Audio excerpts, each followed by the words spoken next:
Okay. So, before you guys were absent yesterday, I don't know why I didn't see you. You guys didn't show up to class. I'm not sure why. We kind of rushed towards the end, but remember I was taking Fluffy here and, charging it and doing little demonstrations with electric forces by charging objects. I did want to get to this on Tuesday, but I wasn't able to because we ran out of time. But, wait, where is it? Oh, jeez.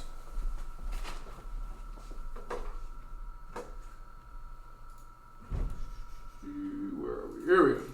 So, why, whenever we make contact and we either rub or we rip like we did with the tape, why do objects get charged? Well, first of all, it has to do with the fact that valence electrons aren't very tightly held onto their atoms, you could say that. And so whenever you take two pieces of differing material and you make them contact each other and you rub them together, or you stick them together and rip them apart, some electrons can transfer from one object to the other. And so whenever I charge the balloon with the rabbit fur, I don't know why, but rabbit fur works really well. Would it just be the surface area? What's that? Would it just be the surface area on it? Charging the surface? Well, but like the surface area, like each individual strand of fur. Yeah. Again, I don't know why rabbit fur works better than other types of fur, but apparently it does. That's what I've always been told. So I charge these two objects, this loop and the balloon, and then I get an electric force between them because they're charged, and the electric force is again governed by Coulomb's law, right? So this could be one Q, the charge on this guy could be another Q, the distance separating them, and then I can calculate the electric force if I knew all that information. So experimentally, it's been determined that how do you make sense of the charges, how you charge objects? Well, the Triboelectric series lets us know that. For those at home, let me zoom in here so you all can see. Take a screenshot or something. You don't need to know, this won't be on the AP exam, but just understand this is why we're going to see what happens, why it happens. So it's called the Triboelectric series.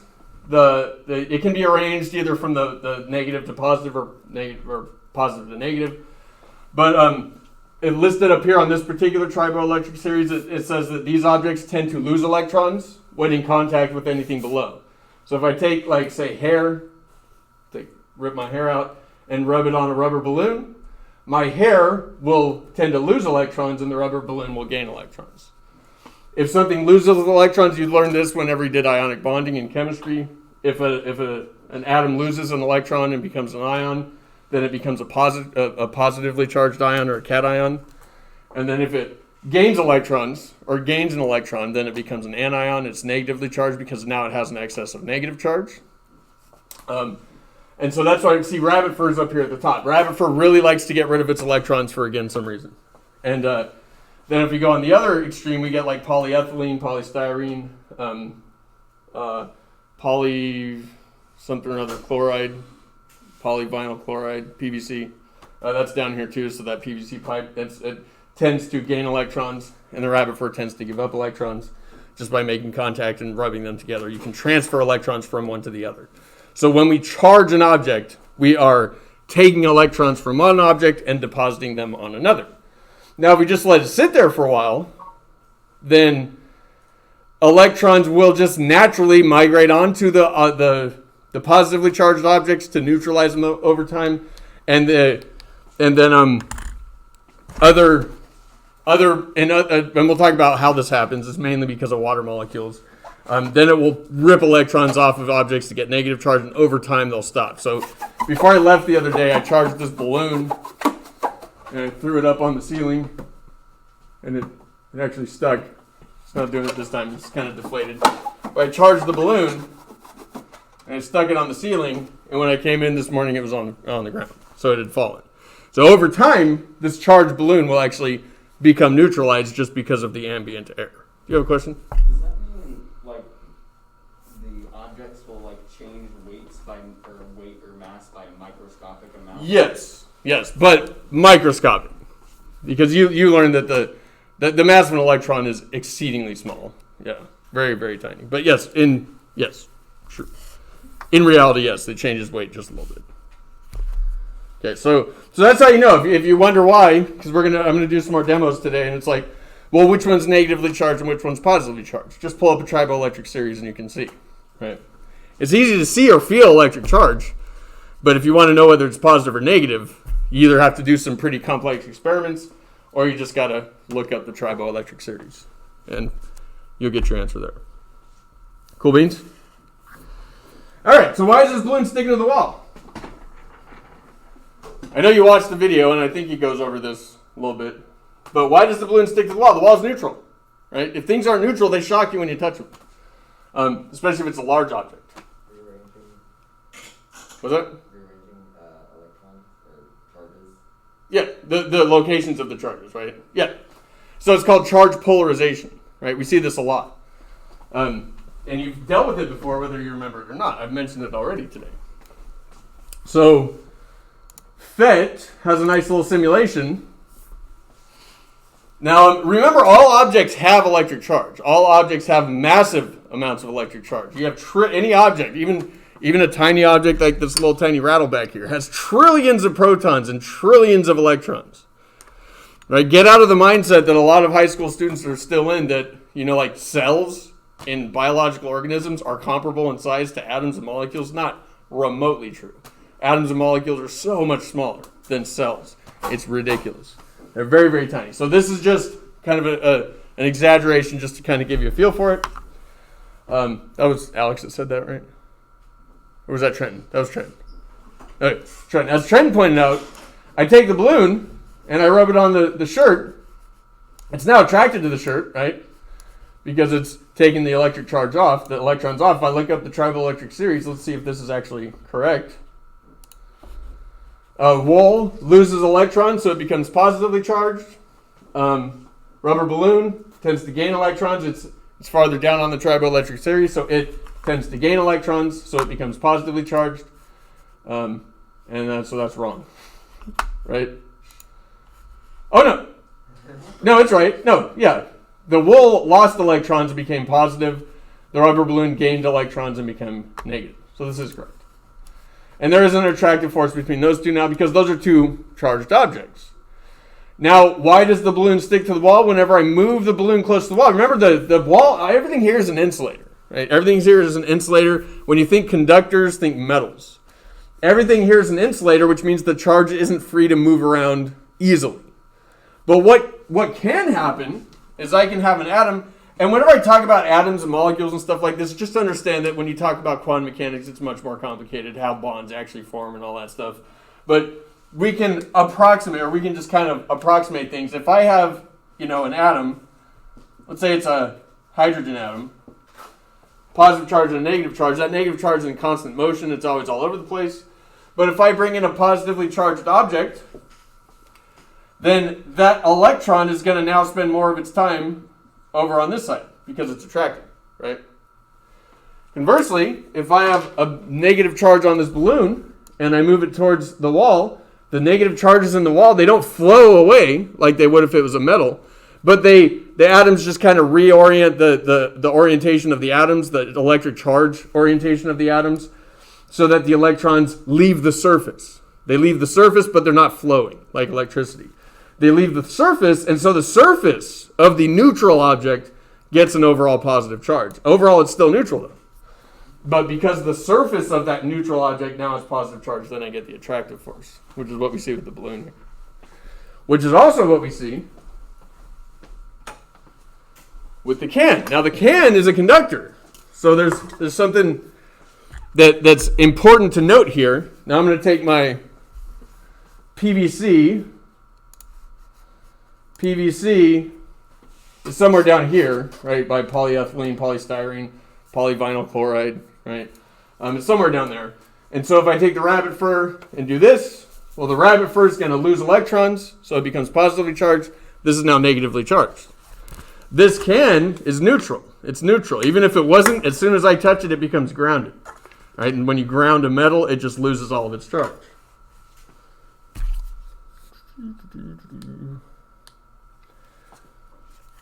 So I'm going to charge the PVC, and I'm going to hold it close to the can, and I get an attract to the paper too, and get an attractive force, right?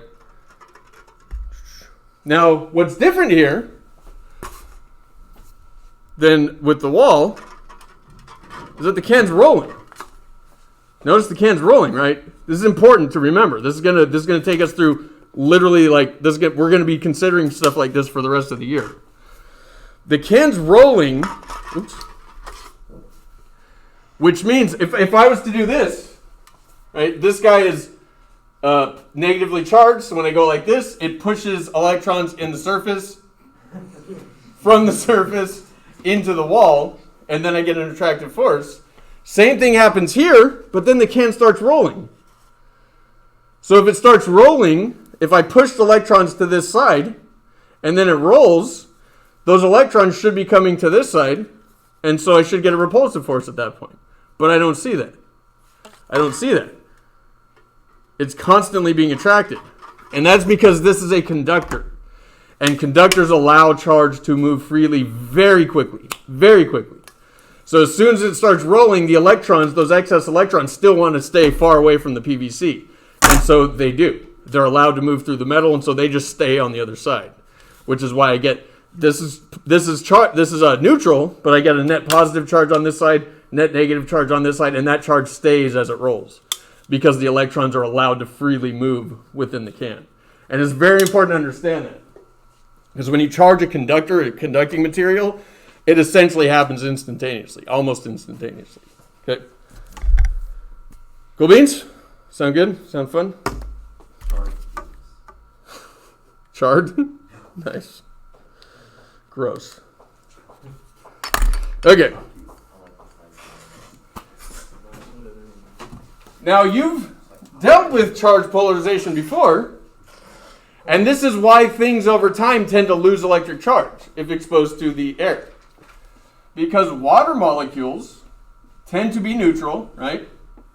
But they have that bent shape. Right? You learned about the bent shape. How many? We got one proton here. We got one proton here. One in each of the hydrogens. How many protons does oxygen have? 8. So I'm just going to put plus 8. I got 8 positive charges there. So how many electrons are in this molecule? 10. Where do those electrons like to hang out? Are they evenly distributed over the whole molecule? Closer to the oxygen. They like hanging out closer to the oxygen. If you've had AP Chem, then I'm sure you go over this. Yeah. 1, 2, 3, 4, 5, 6, 7, 8, 9. Maybe occasionally you get some electrons kind of hanging out by the hydrogen. Yeah. But as a function of time, electrons are going to more likely be closer to the oxygen atom, which means this neutral object, just like the neutral wall in the neutral soda can, has a net negative charge on this side, and a net positive charge on this side. Exactly, because you get those electric interactions, those electric forces between the water molecules.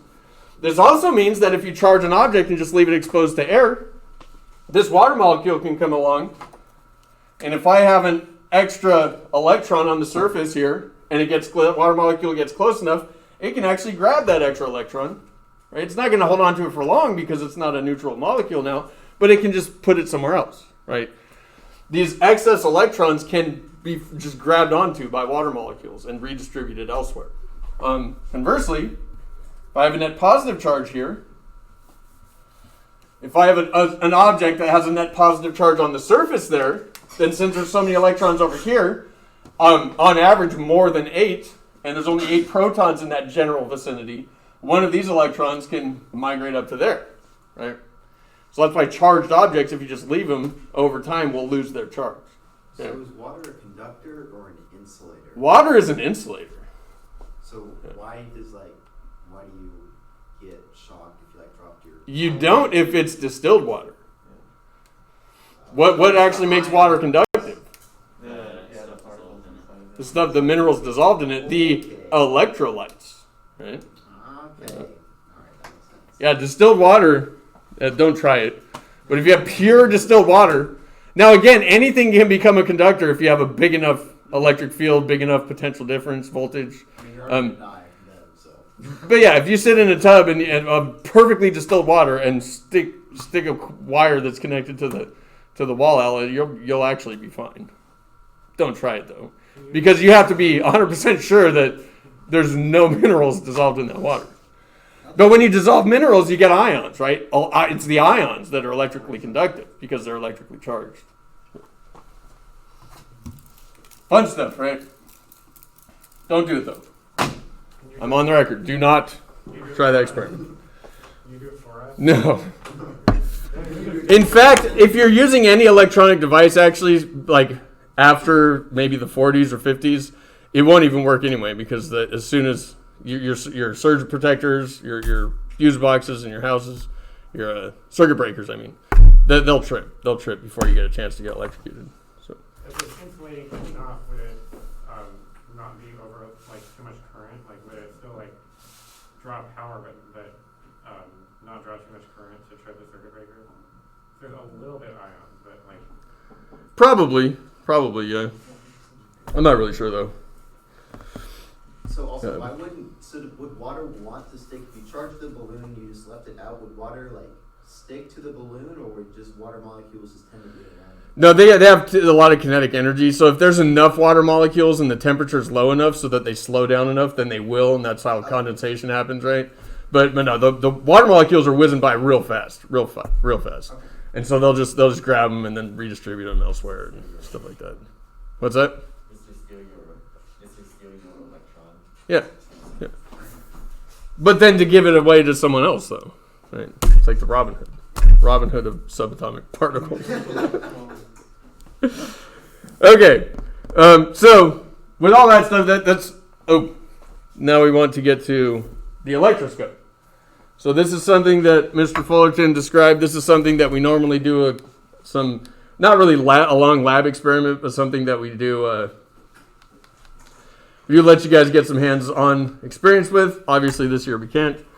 So all an electroscope sounds fancy, but all it is a metal ball attached to a metal post that has these two metal leaves, metal because we want it to conduct, and then we put an insulating cork or an insulating thing so that we can keep the metal insulated from the glass in which it's located. And then we can detect electric charge with this. Because a charge is allowed to move freely within a metal, if I bring a charged object close to that, say a negatively charged object close to this ball, the electrons in that ball want to flee the negatively charged object. And because this is a conducting material, those electrons will get as far away as they can, so they'll go down into the leaves. And then the leaves will then be negatively charged, so they repel each other, and they'll go to the side. Now you might need to move around if you need to come up closer for a minute to look. You can see that. But I'm going to go ahead and negatively charge the PVC with the rabbit fur. And if I just move it close, then those leaves spread apart. Right? You see that, Gianni?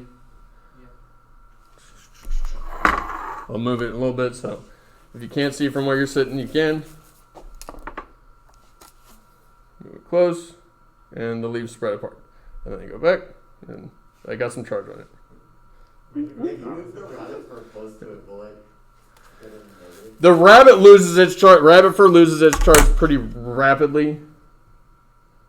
So no, not really. No. Because there's so much surface area exposed, right? The water molecules, and there's probably other polar molecules in the air too, but it's mostly water. Okay, so that's how you can detect electric charge. When you charge an object, there's two ways of charging an object.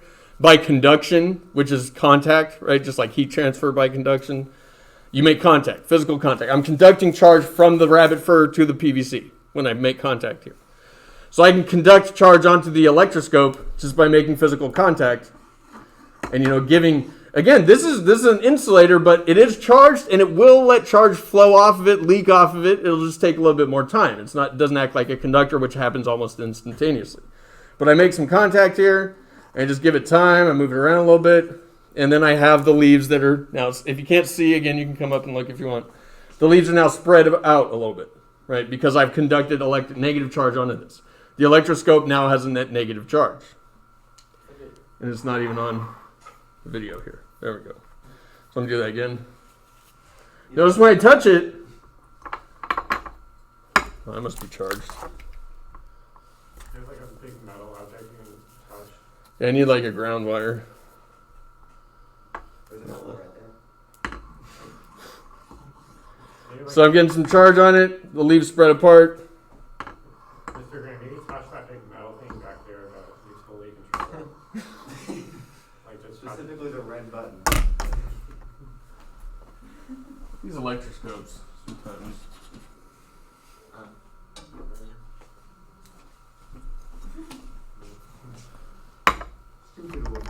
Stupid electricity. Okay. One more time. One more time. I noticed you had the PVC like setting down to the sign that pulled one of the leaves over. That might have been it, yeah. Oh, yeah.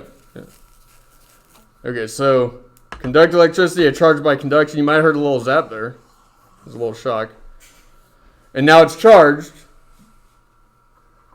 And again, I must be holding some residual charge on my body. Well, you're not grounded. I'm not. I got rubber shoes on. I mean, even the floor is probably not super grounded. No, it's not. This electroscope is kind of janky too. Anyway, that's one way of charging an object. You conduct charge directly to it. Another way of charging an object is charging by induction. This is when you induce a charge.